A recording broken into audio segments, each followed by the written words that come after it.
ԱՄՆ Սենատում հանրապետականների օրինագիծը երկրորդ անգամ մերժվեց եւ կեսգիշերից դաշնային ֆինանսավորումը դադարեցվում է։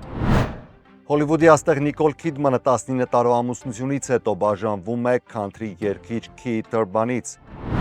Չիկագո Սաութ Շոր թաղամասում իրականացվել է լայնածավալ ներգաղթի օպերացիա, շուրջ 300 դաշնային գործակալ ներխուժել են շենքեր, իրականացրել ձերբակալություններ։ Լուիզիանայի նահանգապետը դիմել է պաշտպանության նախարարությանը 1000 ազգային գվարդիականի տեղակայման խնդրանքով։ Չարլի Քրքի սպանությունից 3 շաբաթ անց Turning Point USA ուսանողական շրջագայությունը վերադառնում է Յութա, նախքան միջոցառումը ռումբ է հայտնաբերվել։ Դաշնային գործակալները Նյու Ջերսիում հայտնաբերել են 200,000 SIM քարտ կապված հեռահաղորդակցության հսկայական ցանցի հետ։ Լոս Անջելեսում դեռևս շարունակվում է հետաքննությունը 15-ամյա Սելեստե Ռիվաս Հերնանդեսի մահվան գործով, այն կարող է բացահայտվել տեխնոլոգիական համակարգի միջոցով։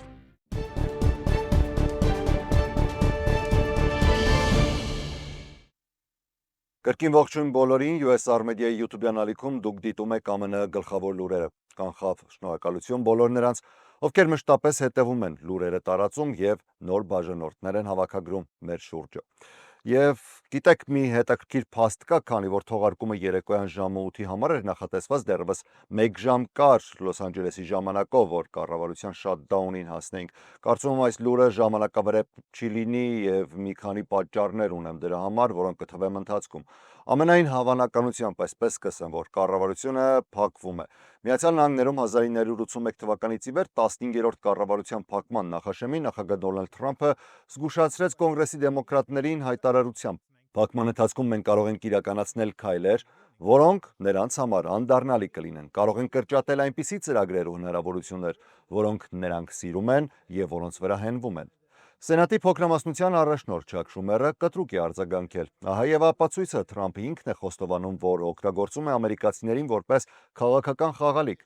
Նա խոստովանում է, որ հենց ինքն է կատարում այդ կրճատումները։ Մենք դեմոկրատներս չենք ցանկանում փակման գնալ։ ԱՄՆ կառավարության ֆինանսավորումը դադարեցվում է մայրաքաղաքում կեսգիշերին, սակայն Լոս Անջելեսում դա ժամը 9 է։ Սենատում այսօր կայացած քվեարկության ժամանակ հանրապետականների ներկայացրած ֆինանսավորման փաթեթը երկրորդ անգամ չի ստացել անհրաժեշտ 60 ձայնը, որպեսզի անցնի ֆիլիբաստերը։ Վերջնական արդյունքը 55-45 դեմոկրատների վճռական մերժմամբ էր։ Սա նշանակում է, որ մինչև այս պահը ոչ մի քաղաքական կողմ պատրաստ չի զիջումների եւ կառավարական փակումը անխուսափելի է։ Սենատի դեմոկրատները մերժում են հանրապետականների ներկայացրած օրինագիծը, միաժամանակ մերժելով նաև Դոնալդ Թրամփի վարչակազմի առաջարկած մաքուր բյուջեն։ Դեմոկրատները մնում են հաստատակամ, առանց առողջապահության մատչելիության ակտի, Օբամաքերի սուբսիդիաների երկարաձգման համաձայնության բյուջեն չի անցնի։ Սենատի փոքրամասնության առաջնորդ Շումերը հայտարարել է. եթե հանրապետականները չնստեն բանակցությունների սեղանի շուրջ, ապա հենց նրանք են մեզ ուղղում դեպի կառավարության փակումը։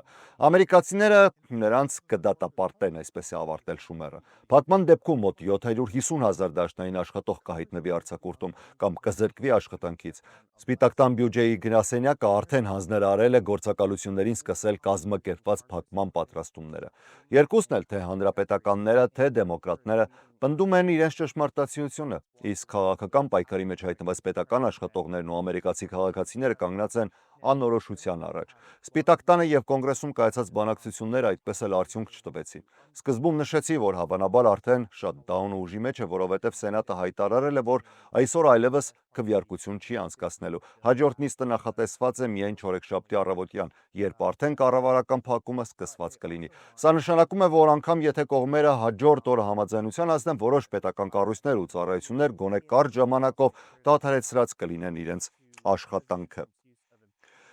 Մեկ լուր, որն այսօր մամուլի էջերից չի իջնում, Նիկոլ Քիդմանն ու Քիթ Ըրբանը բաժանվում են Հոլիվուդի եւ քանթրի երաժշտության ամենահայտնի զույգերից մեկի ամուսնությունը ավարտվում է 19 տարվա համատեղ կյանքից հետո։ Օսկարի մրցանակակիր 58-ամյա Քիդմանն այսօր Նեշվիլի դատարանում ներկայացրել է ամուսնալուծության հայց, նշելով, որ ամուսնական դժվարություններ եւ անլուծելի տարաձայնություններ կան։ Նրա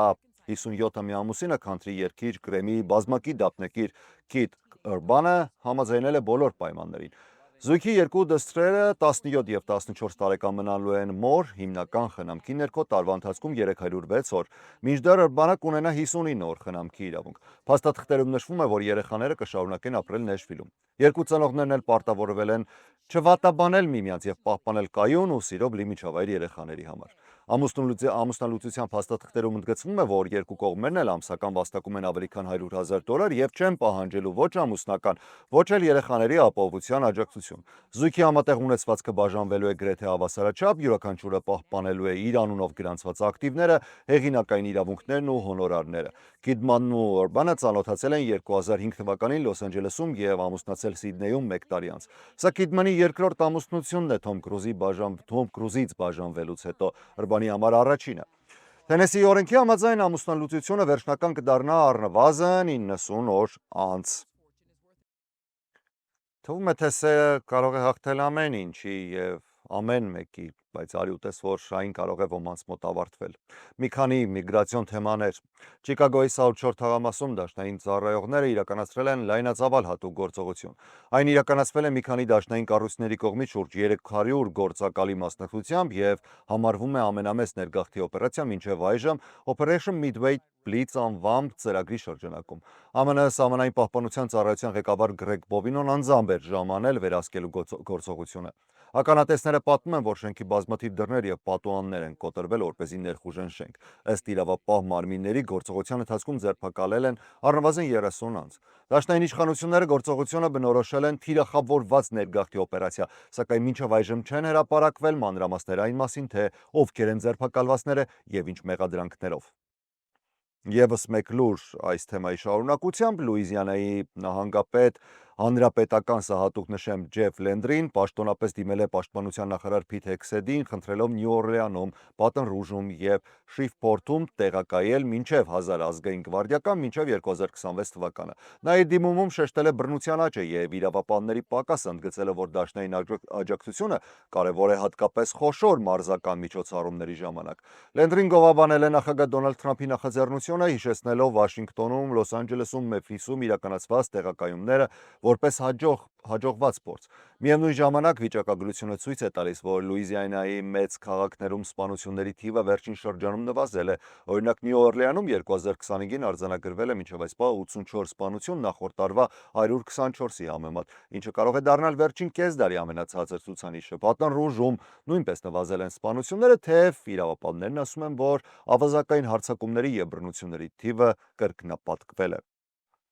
Turning Point USA ուսանողական շրջագայությունը ընդամենը 3 շաբաթ անց կազմակերպության համահիմնադիր Չարլի Քրքի սպանությունից հետո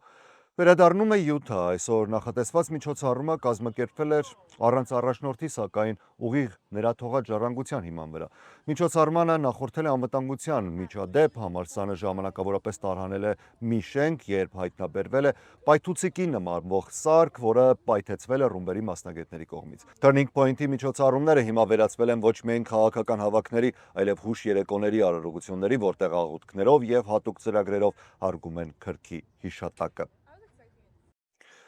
Դաշնային գործակալները Նյու Ջերսիում հայտնաբերել են մոտ 200,000 լրացուցիչ SIM քարտ, ինչու եմ ասում լրացուցիչ, որովհետև այս բացահայտումը հետևել է նախորդ շաբաթ մեծածավալ գործողությանը, երբ ԱՄՆ գաղտնի ծառայությունը